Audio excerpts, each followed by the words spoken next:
Welcome to Bloomington Today. I'm Kaylin Cockrell. Thanks for joining us.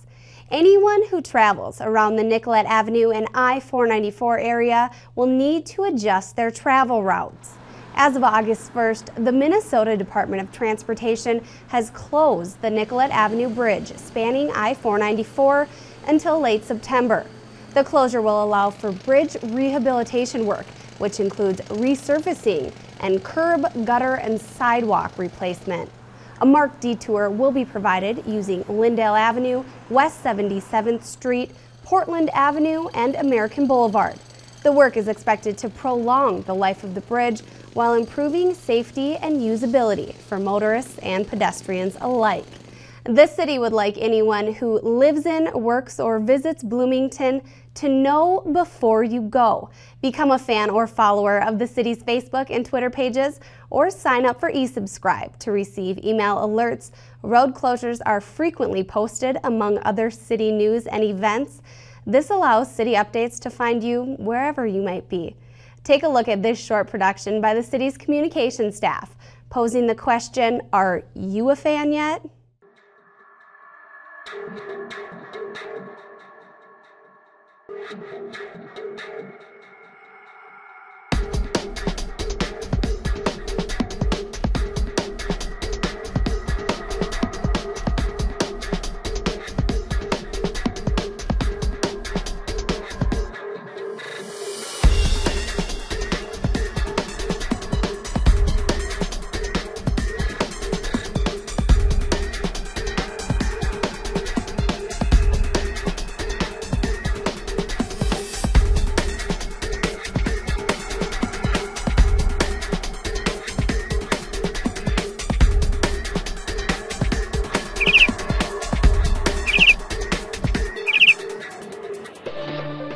Where do I communicate?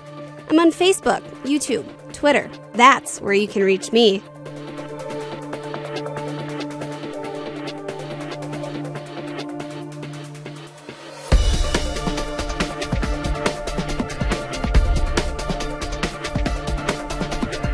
City information delivered to you. I like the idea of important city news and events coming straight to me, wherever I am.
If you've driven by City Hall lately, you've probably noticed several areas of brown grass outside Civic Plaza and the Public Works building. Today, we'll let residents in on why the grass looks this way, and FYI, it's not a lack of watering. Take a look. These large areas of crisp brown grass don't look very good to the eye right now. But city maintenance crews had an environmentally and financially friendly plan in mind when they stopped maintaining the grass, let it dry out, and ultimately die off. What we've done is the first step in establishing a native prairie planting as opposed to the traditional sod turf that's here. So they've sprayed the areas with Roundup, a chemical that kills all the vegetation. The grass is eliminated in the areas where naturalization will occur, so the new vegetation won't have to compete with the sod. Crews are now mowing the brown grass as short as they can in order to till the existing sod. Once all the brown areas are mowed, the next step of the naturalization project is seeding. The soil, which has been disturbed from the close mowing, will hopefully take to the seed much easier. Not only will the beautiful grassland provide a treat for the eyes, it'll save money. Our traditional bluegrass turf, like we have in most lawns and park settings, requires a lot of inputs to keep it nice. Mowing, fertilizer, weed control, and water. The native stuff does not. It's evolved and can survive without any of those kinds of inputs and is more sustainable and cost effective. The seeding will include several native prairie grass species and wildflowers, as well as thousands of seedling plugs to jumpstart the growing process. You know, they're aesthetically pleasing, they require less maintenance and input, and they provide habitat for insects, butterflies, all that kind of stuff. Hansen also noted that people interested in bringing natural grasses and wildflowers to their yards should consider rain gardens, a great aesthetically pleasing way to spruce up your yard while helping the environment. Tune in to next week's Bloomington Today, where we'll take a look at crews working on the final phase of the naturalization project here at Civic Plaza. We've been covering news of Richfield's South Education Center Alternatives collaboration with Bloomington Public Health nurses and their national first place win for the healthy school lunch alternative, porcupine sliders. One requirement to enter First Lady Michelle Obama's Recipes for Healthy Kids Challenge was to have a chef assist in the process. Now let's meet the chef who helped make that all happen. Todd Bolton is the corporate chef for Parasoli Restaurant Holdings and can often be found at this establishment, Good Earth in Edina. Good Earth is a natural foods restaurant that cooks in harmony with the seasons. All natural, additive-free, organic when it's available. I mean, we were what is now becoming a big trend we've been doing all along. Todd learned about the Recipes for Healthy Kids Challenge after a teacher from South Education Center Alternative contacted him. He decided he wanted to get involved with city public health staff and students and help them create this winning healthy school lunch alternative. At their core, they had one idea right, and that is whatever it is we came up with had to appeal to students and kids. And so the recipe that we settled on evolved out of porcupine meatballs, which I had never heard of, but a lot of people I know grow up eating meatballs with rice in them, and they call them porcupine, either with tomato sauce or a cream sauce. And again, the idea of taking those and putting them in a package that kids would be likely to eat, so that's when we turned them into the mini hamburgers. And then they're made with turkey, they're called porcupine, they're sliders, turkey porcupine sliders. The entire contest lasted nearly a year. And as people learned of the unique healthy recipe, even before the group had won, Bolton decided to go out on a limb and put the item on the Good Earth menu. We decided we'd run them as a special here, and we put a little clip on the menu saying, you know, please try this, and if you like them, go online and vote. And they turned out to be a tremendous hit for us. We were selling 40, 50, 60 a day. Now that the contest is over, you can find Todd back in the kitchen. However, the experience he's taken away from this will stay with him forever. It got a lot of very positive attention, and this day and age, there's a lot of things going on that are less positive, and this was really kind of a feel-good sort of Cinderella story. I mean, the South Education Center is not a big school. It doesn't have some giant powerhouse culinary program like some of the larger city schools do, and so it was really a chance for some students who may not have ever thought this could happen to them, happen. Chef Bolton says that turkey porcupine sliders will remain a permanent menu item at both of the Good Earth locations in Edina and Roseville.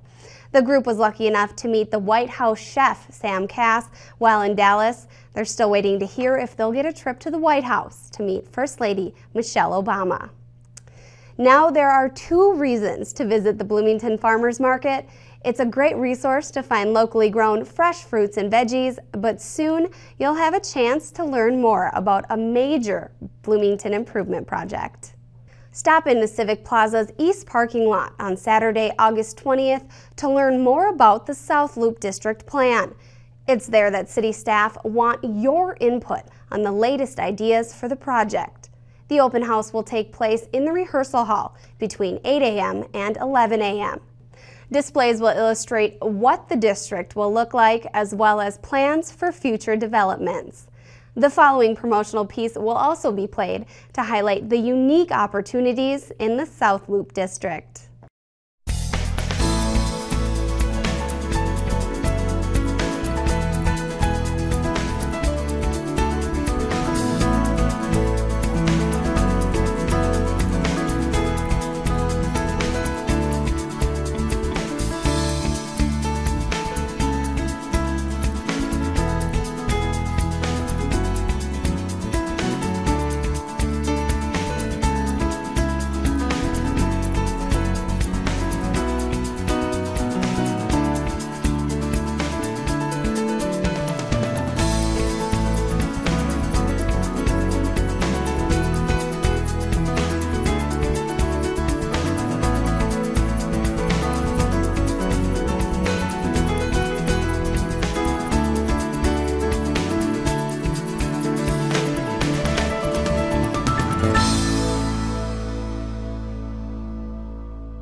City staff will be available to answer questions and take comments during the open house. If you're interested in learning more, log on to the city's website. Keyword search South Loop. It's there you can find more information on the overall vision of the South Loop District, sustainability details, and photos. It's now time for a short break. When we return, we'll be joined by Senior Civil Engineer Schane Rudland, who has big news about the South Loop District. Don't go away. Engines. Check. Thrusters. Check. Fuel. Check. Computers. Check. Social Security. No check, go direct. That's right, Patty. A few weeks ago, I went online to godirect.org to sign up for direct deposit. It's easy to do, and I got my cash at warp speed. Wow, it's fast and easy. I'll sign up right now to make sure I'm prepared for our next mission. For the trees on our street. At my campground. In my woods. For the trees in my backyard. I promise. Promise. We promise to not move firewood. Because the emerald ash borer beetle could be inside. I've seen what it can do to trees. I won't be the one to spread the beetle. Friends don't let friends move firewood. I won't move it from my backyard to my cabin. Or bring it home from camping.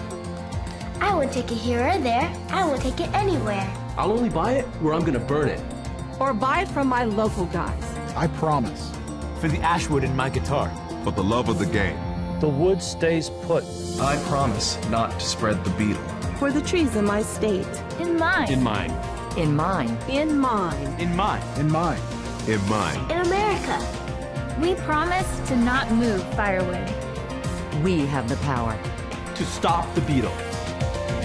Join us at stopthebeetle.info.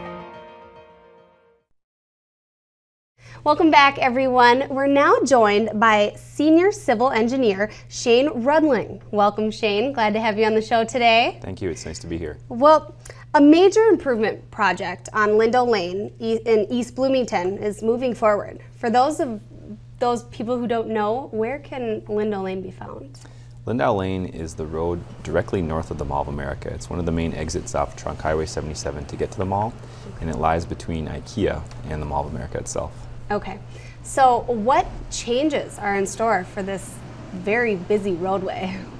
There are a number of changes that we've been planning for while doing the South Loop District Plan, and for those of you who may not know, South Loop is the rebranded name of the area that's around the Mall of America. But the Lindau Corridor projects will improve Lindau Lane in its existing portions and extend it to the east in areas that it doesn't currently exist. So there's an alignment that we will extend Lindau Lane to the east within South Loop. Okay. Why change this road? I mean, it's obviously been in place. The Mall of America has been there for a number of years. IKEA. Why change? Sure. The reason to change the road, the reasons are many. First of all, the far westerly portion of Lindau Lane is the city's highest accident intersection, and so we will improve that intersection. Many people may know that you're not able to take a right turn into the Nordstrom's entrance at the Mall of America if you're coming from Trunk Highway 77. And through willful violations of that turn restriction, there's a number of accidents that occur there. The second part of the project will actually lower Lindau Lane directly north of the Mall of America so that they can expand at grade to the north into the lot next to IKEA.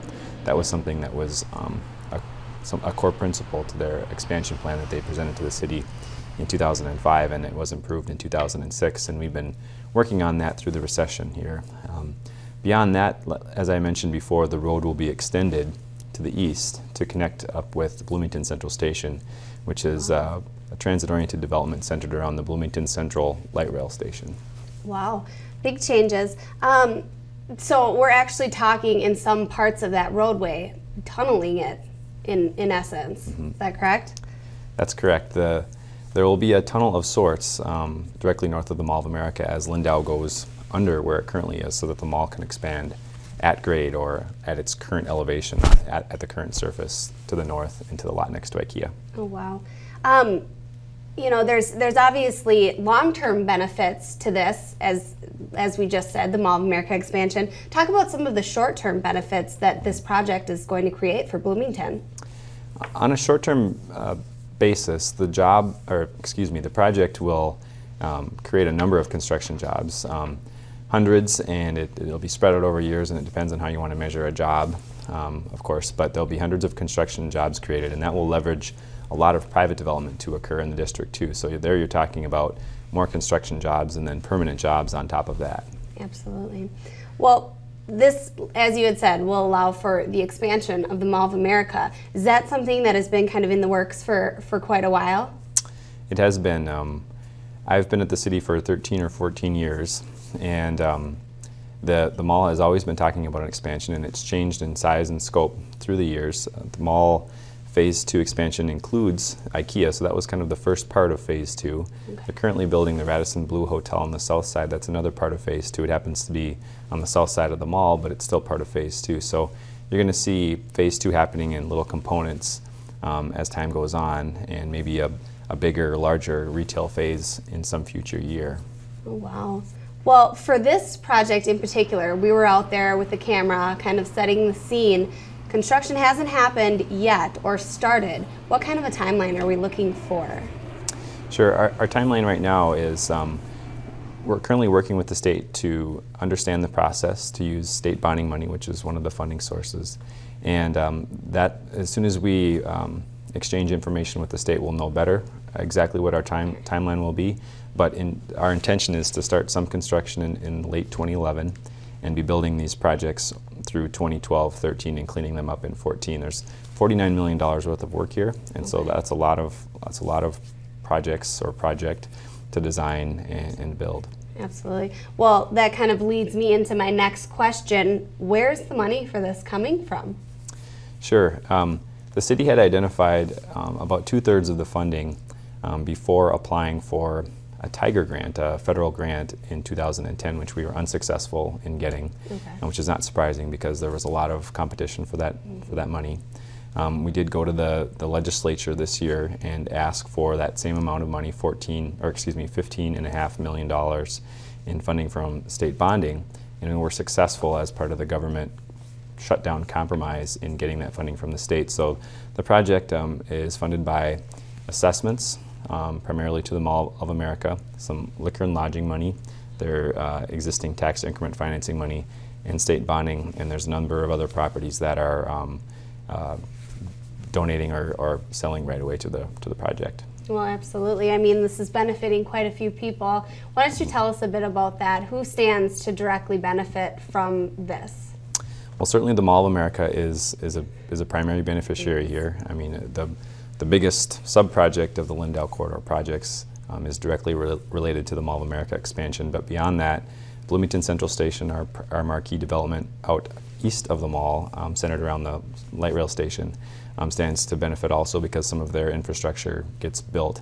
And then between those two, the city has purchased 2 parcels. There's 5 buildings that exist today, and we will be repackaging those and remarketing those for sale to private developments through a competitive process here in the next year or two. We don't have a specific timeline for that yet, but that will benefit it'll be a prime development location for some developer to come in and build in that area. Yeah, it sure will be. Well, this whole improvement project is the beginning of future plans for the South Loop District. Why don't you give us an overview on, again, I know you had mentioned it earlier, what that district is and what the vision for it is in the future? Sure.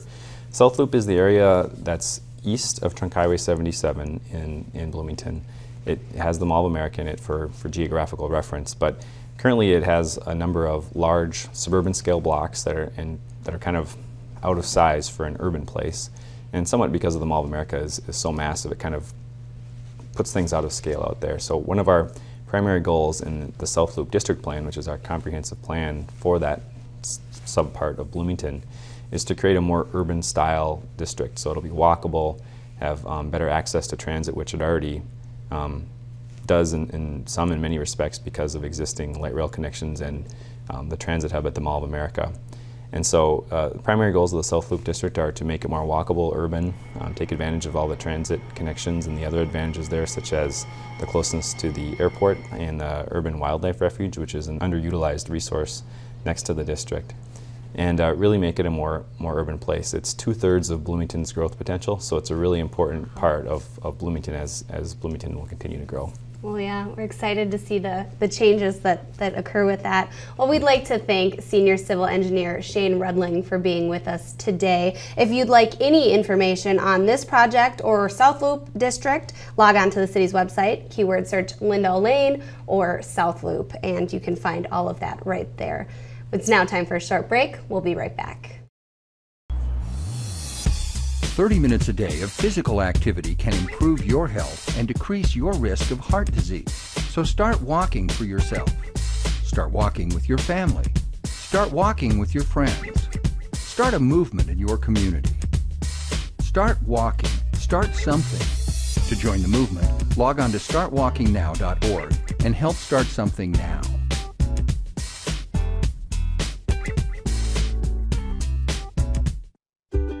Travel advisories to small business loans, student loans, to taxes online.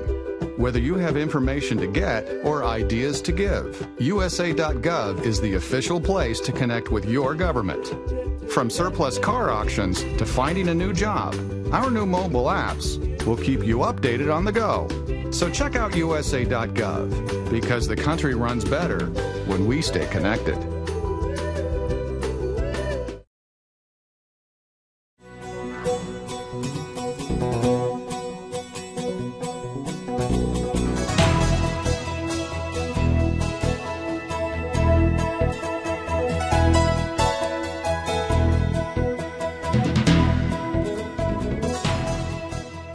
Welcome back to Bloomington Today. One non-native pest is making its way around the metropolitan area, including the city of Bloomington, and the number of insects are growing from years past. This is a Japanese beetle. These dime-sized metallic green insects can be seen feeding on ornamental shrubbery and trees, linden trees and rose bushes, which are some of their favorite foods. The City of Bloomington's maintenance team is receiving a number of inquiries about the insect, and they're directing residents to one University of Minnesota website that is offering aid to help residents ward off these hungry pests. To find this helpful site, log on to the city's website, keyword search beetle. A link on the page will then direct you to information about beetle identification, the life cycle, pesticide application, and more. If beetle numbers are low, the U of M site directs people to simply remove the beetles by hand and dispose of them. The presence of beetles on a plant actually attracts more beetles. The site also lists several insecticides that can be used to keep your plant and trees Japanese beetle free. Calling all Bloomington veterans. Human Services is seeking photos for its 2011 Veterans Photo Wall. Bring a photo of yourself or a loved one, along with the individual's name, rank, and years of service to Civic Plaza or Creekside Community Center for submission to the collection. This year's photo wall will be displayed at Creekside and Civic Plaza during the entire month of November. The photo wall began in 2003 and has grown every year since, highlighting men and women from all service branches, going as far back as World War I. A Veterans Appreciation Lunch will also be held in November. We'll have more details on that right here on Bloomington Today as that event gets closer. Exciting news for residents who use the city's many biking, hiking, and pedestrian trails. One major trail restoration project is now complete. Bush Lake Trail is ready for action now that major changes are finished. The wood chip paths on the southeast side of the lake have been paved. Trees were realigned and the old trail surface was completely replaced. Heavy rain and some exceedingly hot temperatures caused some conflict for crews, but civil engineer Julie Long says the project is looking great and substantially complete. Permanent signage is now in place and new grass is starting to sprout up in areas disturbed by construction. If you haven't seen the new trail around Bush Lake, be sure to get out and visit the park as soon as you can. Well, that's all the time we have for today. To get more information on city projects, parks, road construction, and events, visit the city's website. To check out past Bloomington Today shows or other city productions, visit Bloomington's YouTube channel, accessible right from the city's homepage. That and so much more is online right now at www.ci.bloomington.mn.us. If Facebook or Twitter isn't your thing, sign up for eSubscribe to have updates sent right to your email or cell phone. This is Bloomington Today, a presentation of the City of Bloomington's Communications Division. I'm Kaylin Cockrell. Thanks so much for joining us.